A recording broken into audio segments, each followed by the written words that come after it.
Meal maker pulao ఈ తీరులో చేశారంటే మాత్రం అసలు నాన్ వెజ్ తినేవాళ్ళు కూడా అంత ఇష్టంగా తినేస్తారు, అంత బాగుంటుంది. హాయ్ అండి, నమస్తే. ఈరోజు రెసిపీ వచ్చేసి మిల్ మేకర్ పలావ్.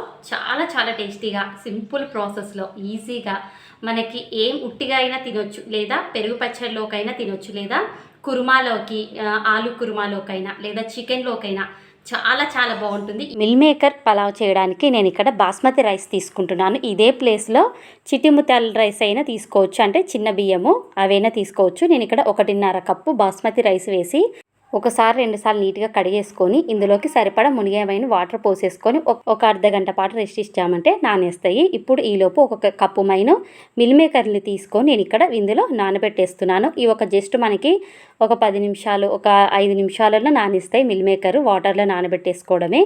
ఇప్పుడు కడాయి పెట్టేసుకొని 2 స్పూన్ల మైన ఆయిల్ వేసేసుకొని చెక్క, లవంగాలు, అలాగే దాల్చిన చెక్క, బిర్యానీ ఆకులు ఇవి మాత్రం వేసుకొని ఒక చిన్న స్పూన్ మైన జీలకర్ర కూడా ఇందులో వేసుకొని ఇవి కొంచెం మీడియం మంట మీద దూరగా వీటిని వేంపేసుకోవాలి. అప్పుడు ఫ్లేవర్ అనేది ఆయిల్కి అనేది పట్టుకుంటుంది బాగా. ఇప్పుడు ఇందులోకి పొడుగా కట్ చేసి పెట్టేసుకున్న ఉల్లిపాయ ముక్కలు అనేది వీటిని మీడియం మంట మీదనే కొంచెం మాడకుండగా బ్రౌన్ కలర్ వచ్చేంత వరకు ఇలా ఆయిల్లో మగ్గనిచ్చేసినామంటే ఇది కూడా ఫ్లేవర్ అనేది బాగుంటుంది. ఇలా ఆయిల్లో ఆనియన్స్ మగ్గనియడం వల్ల బ్రౌన్ కలర్ వచ్చేంత వరకు. ఇప్పుడు చిన్నగా కట్ చేసి పెట్టేసుకున్న క్యారెట్ ముక్కలు, పచ్చిమిర్చి ముక్కలు, అలాగే నానబెట్టేసుకున్నాం కదా మిల్ మేకర్ని కూడా ఇలా వాటర్ అనేది పిండేసుకొని నీట్గా ఇందులో అన్నిటినీ ఇలా వేసేసుకున్న తర్వాతకి 1.5 స్పూన్ ఇక్కడ అల్లం వెల్లుల్లి పేస్ట్ అనేది వేస్తున్నా.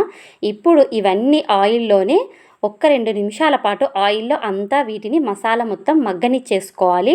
అల్లం వెల్లుల్లి పేస్ట్ అనేది పచ్చివాసన పోయేంత వరకు ఇలా ఆయిల్లో మగ్గనిచ్చిన తర్వాతకి 1-2 నిమిషాలు ఆయిల్లో మగ్గిన తర్వాతకి టమాటో ముక్కలు కూడా ఇందులో వేసేసుకొని ఇప్పుడు ఒక్కసారి ఇలా కలబెట్టేసుకున్న తర్వాతకి లైట్గా పసుపు ఆప్షన్ మాత్రమే, 1 స్పూన్ మైన ధనియాల పౌడర్ కూడా వేసేసుకొని, అలాగే ఒక 1/2 స్పూన్ అంతా సరిపడా కారం వేసేసుకొని, పచ్చిమిర్చి ముక్కలు వేసుకున్నాం కాబట్టి కారం అనేది చూసి వేసుకుంటే సరిపోతుంది.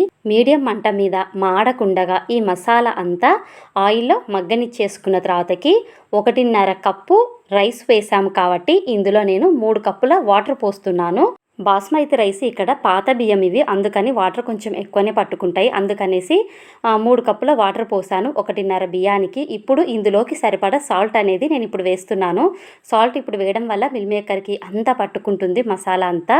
ఇప్పుడు ఇలా వాటర్ అనేది మరుగుతున్నప్పుడు 1 నిమిషం పాటు ఇలా మరగనిచ్చిన తర్వాతకి నానబెట్టేసుకున్నాం కదా ఆ బాస్మతి రైస్ని ఇందులో వేసేసుకొని ఇలా చూపిస్తున్న విధంగా అంతా ఒకసారి కలిపెట్టిన తర్వాతకి వీటిని మూత మూసేసి మీడియం మంట మీద, అవసరం లేదా హై మంట పెట్టేసి ఇలా వాటర్ అనేది కొంచెం కిందికి ఇంకిపోయిన తర్వాతకి ఒక్కసారి ఇలా కలబెట్టేసిన తర్వాతకి వాటర్ అనేది ఇంకా కొంచెం కింద ఉండంగానే మంట అనేది పూర్తిగా తగ్గించేసుకొని ఇందులోకి పుదీనా సన్న కట్ చేసి పెట్టేసుకున్న కొత్తిమీర, అలాగే 1 స్పూన్ మైన నెయ్యి వేస్తున్నాను ఇక్కడ. దీని నుంచే టేస్ట్ అనేది చాలా చాలా బాగుంటుంది. ఖచ్చితంగా కొత్తిమీర, పుదీనా అనేది వేయాలా.